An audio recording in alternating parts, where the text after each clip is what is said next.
Добрый день, друзья! Сегодня поделюсь рецептом экспресс-маринованных шампиньонов. Я думаю, мало найдется равнодушных людей к такой шикарной закуске.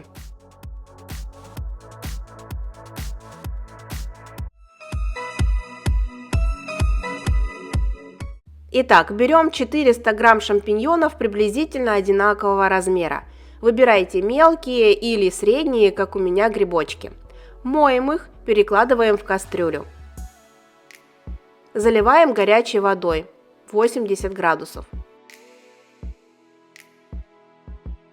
Добавляем соль по вкусу. Я всыпаю 1 чайную ложку. Ставим на плиту и даем закипеть.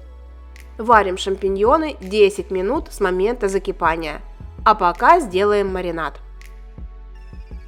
1 луковицу нарезаем на мелкие кубики.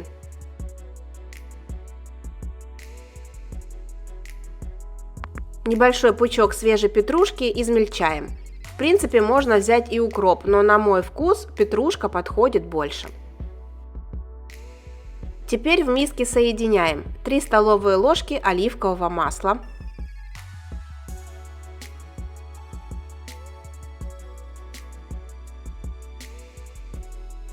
2 столовые ложки белого бальзамического уксуса,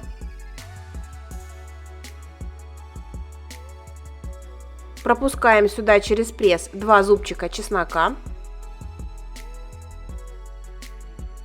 высыпаем нарезанный лук и петрушку.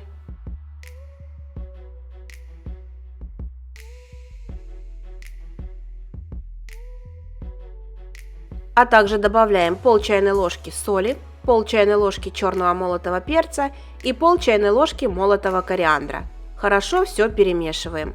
Белый бальзамический уксус можно заменить на белый винный уксус или яблочный, но у бальзамического вкус мягче. Тем временем сварились грибы. Процеживаем их через сито и перекладываем в миску. Горячие грибы сразу заливаем маринадом и перемешиваем. Даем постоять 10 минут и подаем к столу. Таким образом можно мариновать любые грибы. Храним их в холодильнике до 4 дней. Чем дольше они стоят, тем насыщеннее становится у них вкус. Готовятся грибы быстро и просто, а результат всегда отменный. Пробуйте приготовить. Такая закуска будет точно фаворитом на вашем праздничном столе. С любовью, Евгения и кулинарный канал «Это просто».